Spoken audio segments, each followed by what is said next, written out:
Good morning, good afternoon, good evening, depending on where you're at in the world today. Today is Monday, June 9th. Posting this a little bit later than normal because this morning I had an idea. Friday was the last day of school for our family, so we're officially on summer break, and I thought it would be fun to get outside of Southwest Washington and look at homes across the country. Specifically this week, we're going to do a 5-part series starting today on buying a vacation lake house. Okay, so I went to Google this morning and typed in top vacation lake vacations in the U.S. And found some I like. No sneak peeks each day. It's going to be a surprise. Today we're going to start off on Lake of the Ozarks in Missouri. It's central Missouri's most popular lake destination, famous for the show The Ozarks. So this is where we're going to start, okay? And I found a home that I thought was pretty cool. And we're going to look at this two ways. We're going to look at this buying it as a second home that we're going to occupy and live in, okay? Part-time. And then we're going to look at financing this home as a short-term rental. So 1111 Ginger Road, Lake Ozark, Missouri, 65049. This home is 5 beds, 7 baths, 2618 square feet, listed at $699,999. We'll call it $700,000. Built in 1984. This home is listed by 𝐬𝐮𝐬𝐫𝐿𝐻 at eXp Realty. Looks like it's co-listed with James. So let's see what they have to say. Take advantage of this incredible investment opportunity to own a versatile 4-unit property located right on the water. Whether you're looking to operate a multifamily rental, convert it to a spacious single-family home, or live in one unit while renting out the others, this property offers endless possibilities. Enjoy stunning views of the main channel from every level. Completely updated in 2025, the property features luxury vinyl plank flooring, granite countertops, new appliances, siding, roof, and more. Each of the 4 units, so this is a 4-unit, interesting. Has a private entrance and deck. That explains the 7 bathrooms, right? Unit number 2 includes 1 bedroom, 1.5 bath. Goes through each of the 4 units. Shared common area includes laundry room and interior staircase connecting units. Situated in one of the best locations on the lake, this property provides convenient access to both land and water amenities, including the Bagnell Dam Strip, shopping, restaurants, and entertainment. Let's look at some pictures. And if you're watching this, if you've never been to my channel, I like to look at these listings for the first time with you guys. I do preview them, but I don't dive into the pictures before the video. So we're looking at these for the first time together. I count 4 decks. So I'm guessing that these units are stacked on top of each other. So, you know, built in the 80s, these homes obviously have been updated.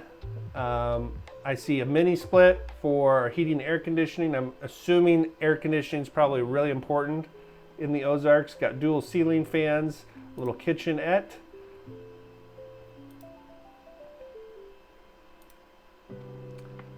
Very nice and clean update. Bedroom number 2. Do have a laundry closet.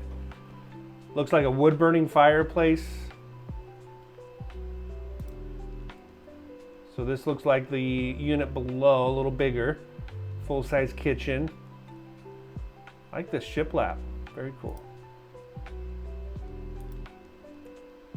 Granite counters.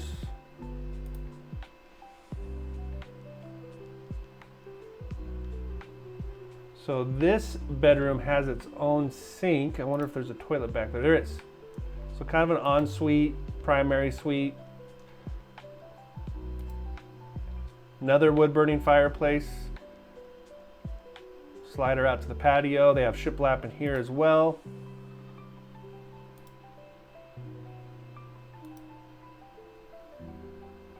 So This looks like an identical floor plan, different color granite, so you can tell the kitchen's apart.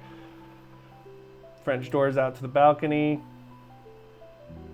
Primary suite. Looks like there's a skylight in this room. Okay, so now we're on the 4th floor, wood burning fireplace, skylights, balcony. Obviously, this is the one I am going to want to stay in. Bigger kitchen. Right on the channel there. Crawl space. Street view. Drone shot.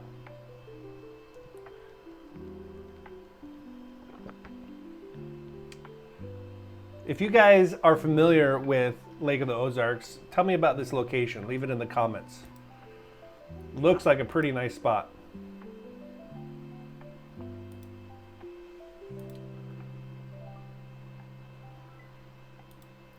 We would definitely be doing murder mystery games, Ozark themed, if I was staying in this house.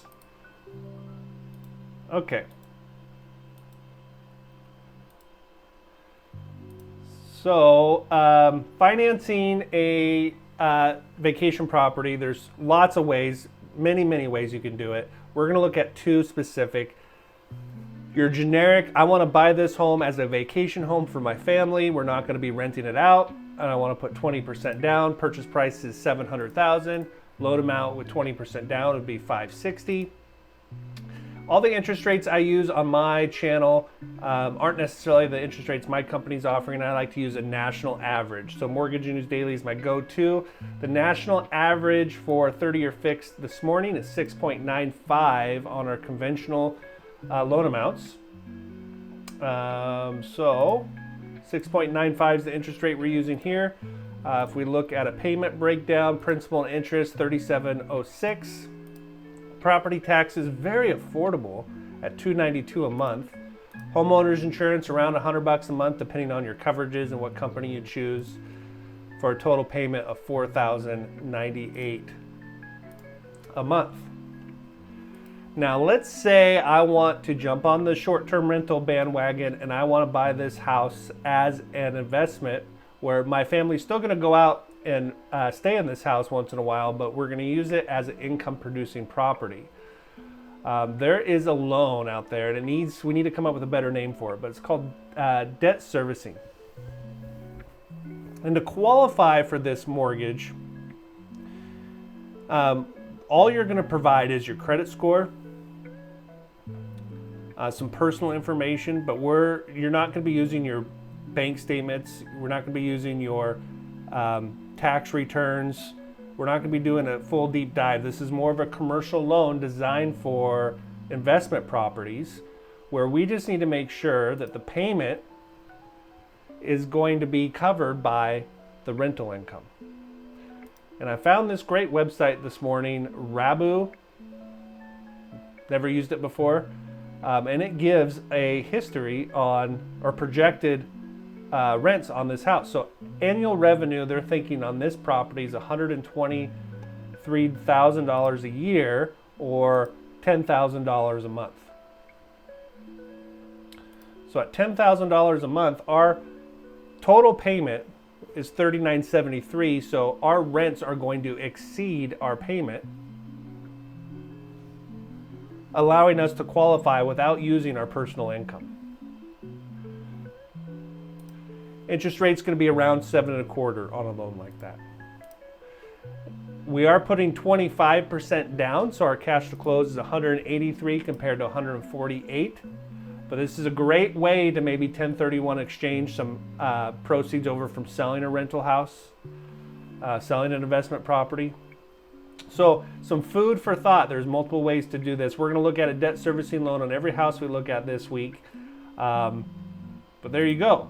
There's lake house number 1. We'll be back tomorrow with part 2. If there's a lake you want to see a lake house on, leave it in the comments. Guys, have a great Monday. We'll see you back here tomorrow. Goodbye.